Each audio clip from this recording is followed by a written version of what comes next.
So how did it happen? The White House has blown the cover of our top spy in Afghanistan, a mistake that's left, this is official, exposed in one of the world's most dangerous places. The name of the CIA station chief in Kabul was accidentally included on a list of people who attended a military briefing with President Obama during his surprise trip to Afghanistan. That list went out to journalists who accompanied the president.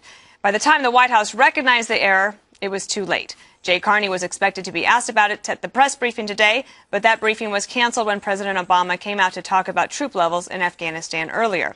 That did not go unnoticed by our White House correspondent, Ed Henry. What the president does by talking today is he shifts the topic to we're going to keep 9,800 U.S. troops in Afghanistan past the end of this year, instead of the story being about the CIA. Well, I'm back from a week away, and I'm glad to be back because it's a good story, an interesting story, sad one for the official. This is what I thought was amazing. So President Obama has a wonderful secret trip planned for the troops. They pulled it off perfectly. Brad Paisley's on the plane. He's going to perform for the troops. And I thought, huge PR win for the White House, and I was glad that the president took the time. But, Andrea, people are sort of forgotten the fact that the president went on the trip because of an inadvertent, just a mistake that has overshadowed everything. Which is going to be and is, I think, a huge fiasco. I mean, this isn't a minor mistake in a press release that the White House put out. This is the identity of a CIA station chief, which is a closely guarded secret, especially when that country is in a deadly war. So what happens now that this has been outed, right? This creates problems with counterintelligence operations, security operations. This individual who spent months and months, maybe even years, trying to build this cover has now been blown, so he can't move freely around that country. I don't see how he continues in his job after this huge mistake. Somebody should definitely be fired. But the fact is, this is a deadly war. So this is even worse than some CIA agent being outed in a random situation. I mean, Afghanistan is a deadly war, and now everybody knows who he is. And the real point, Dana, is it's not just the media. It's the Taliban. It's the enemy that knows who he is. And they would love to know who the station chief was, believe me. Well, one of the things that is important is not only his own safety, but the safety of his family. But also his career is changed. And, Eric, I was thinking about how if you're a pitcher for a Major League Baseball team, this is like shattering that arm, because then you're not going to be able to do that same job anymore. You might still work in baseball, but in a different capacity. Or giving the other team the signals by accident, and they can read your signals. Look, people make mistakes, but this administration seems to have mistake after mistake after mistake. Oops, we didn't know about the IRS scandal. Oops, we didn't know about Fast and Furious. Oops, we found out about Benghazi on TV. And now, oops, we accidentally outed one of our CIA station chiefs.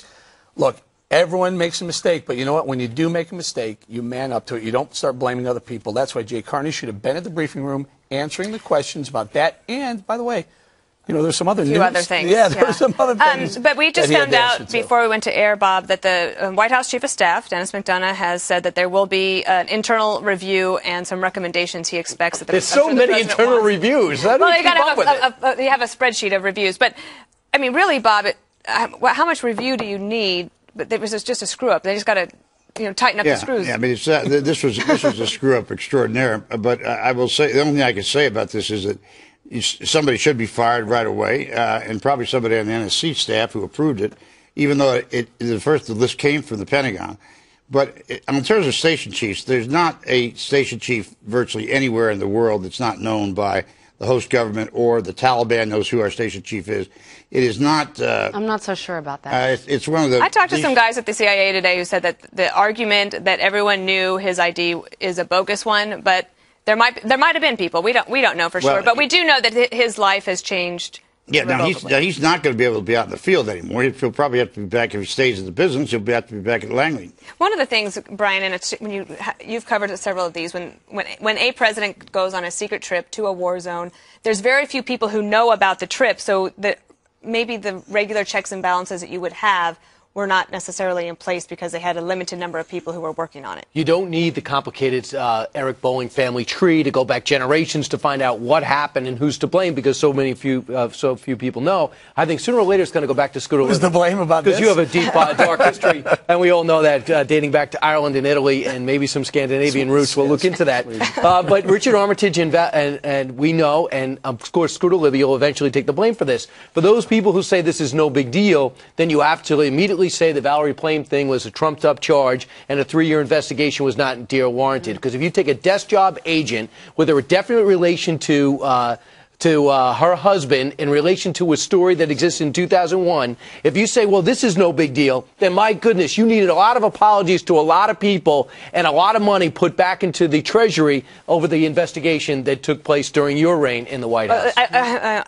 As soon as I read this today, when I talk about outing of CIA agents, I kind of get hives because I lived that story for a long time. And in fact, I looked up the David Brooks column from October 2005, where he writes after the investigation is finished that Fitzgerald, the special prosecutor, did not find evidence to prove that there was a broad conspiracy. He did not even indict the media's ordained villain. He did not find evidence of wide-ranging criminal behavior. And yet, for this, I think that in some ways, I'm kind of proud of all of us. And in the media, we're saying this is a screw-up, but it was inadvertent. And, right. So and it took a reporter to find out that it was a screw-up, saying, hey, do you guys really want this on the list? It was Washington Post Scott Wilson. Sometimes reporters are your best. You got to have the checks and balances do sometimes come. But also, when you think about it, I feel for this intelligence officer and for his career and his hard work. But I also feel for us. I mean, we are losing a very valuable intelligence asset. Exactly. At a time when we need him the most. That's a good point.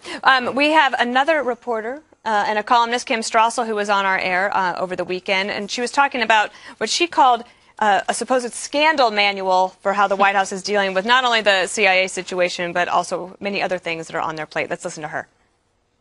There's like 5 steps that this administration keeps repeating every time a scandal comes up. Step 1 is, well, I didn't know about it. Step 2 is to express great outrage. When that doesn't work, step 3 is to fire some low-level bureaucrat that no one's ever heard of. We've got to have the study. The study's got to go in there. The study comes next. Yeah. Then, we're going to wait and see what the IG says or the FBI investigation or whatever it is. And then when that doesn't stop, 6 months later, you say it's either A, done, or B, all the result of a partisan push by Republicans. Smidgen of corruption. That's right. Bob, do you think they need to update their playbook a little bit? Because there is a pattern here that you could go back to almost all of these and you could see what she was talking about. There is a step-by-step process they seem to follow. If it was equivalent of a football team and you got the playbook and the same one every week, my guess is you probably lose a lot of games. But the fact is, though, that most of these scandals that do come up from the press. Go back to Teapot Dome, go back to Watergate. The press was the one that broke those scandals. So that's not the idea that he finds out about it from the press. Most scandals are found out from the press. And by the way, about Scott Wilson, how did Scott Wilson know this guy was a station chief? He wasn't listed as station chief.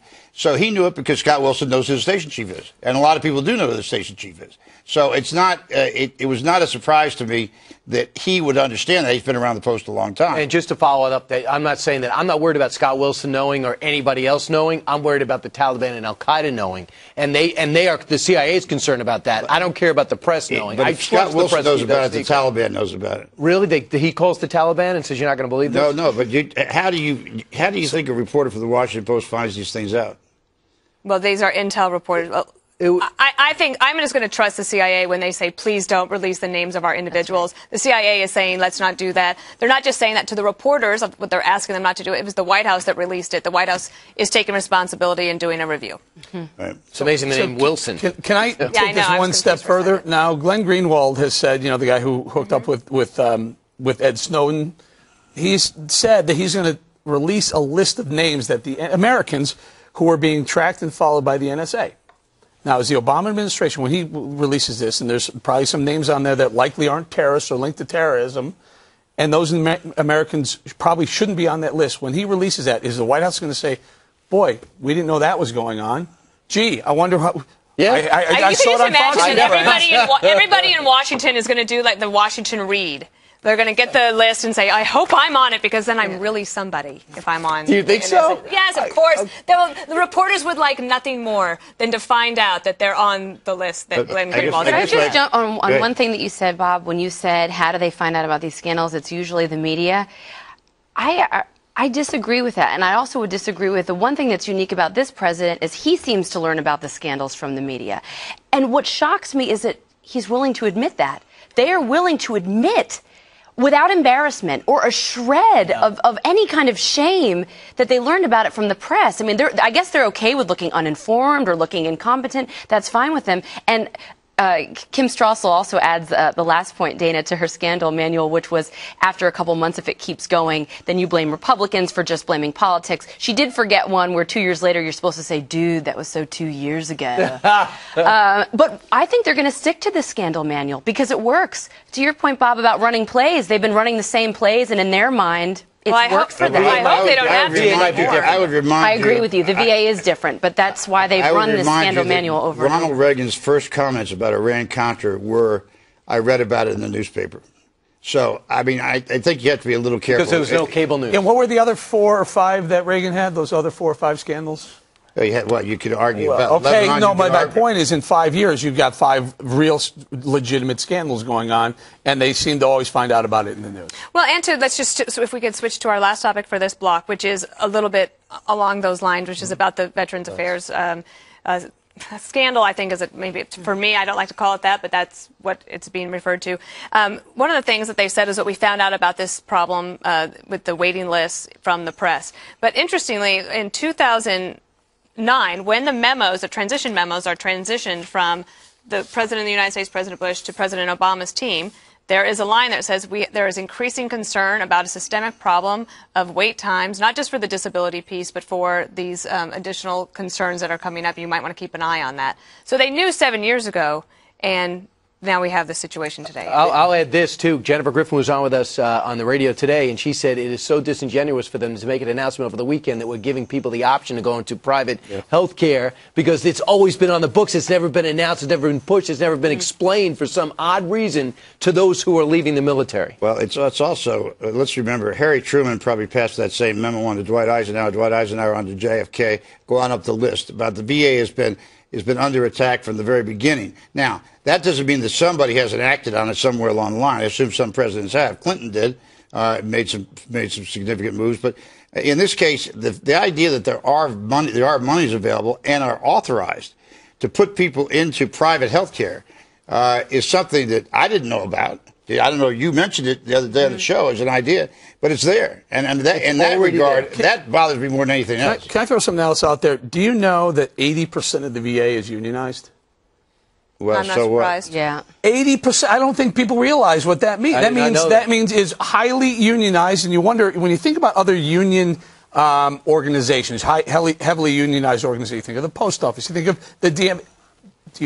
Is there any wonder that there are veterans being put on waiting lists? What the hell does that have to do with the fact that unionized workers? Because it goes back to the point about Bob? incentives. Yeah, really. It goes about the incentives. There is no incentive to work harder. You can't get fired, is what it is. Or to perform better. So it's impossible to fire a union employee, Bob. We know that. The charter school system has been tremendously effective, and what I would like to see is that system be copied for the VA and have a charter hospital that can get funding from all different sources and get tax credits and tax breaks and get private funding, Dana, that sprouts up right across the street from these VA hospitals, and just see how it goes. I would love to see someone take it by the reins and say, this is my problem. I'm not investigating it. It's my problem. I'm in charge. This is it. Okay, I dropped the ball for 5 years. Now that's going to change. I would love to see that. And I think also because I don't see this as much as a partisan issue across the country, aside from there's the Washington, D.C. fight. But across the country, everybody, I think, can agree we want our veterans to be taken care of. So you could see a sort of a surge of doctors figuring out a way to using private health care and vouchers or something like that to try to get a handle on this and then soon. Because it's not just veterans from Iraq and Afghanistan, but the aging veterans from World War II and Korea in particular that need help. Okay, I'm back.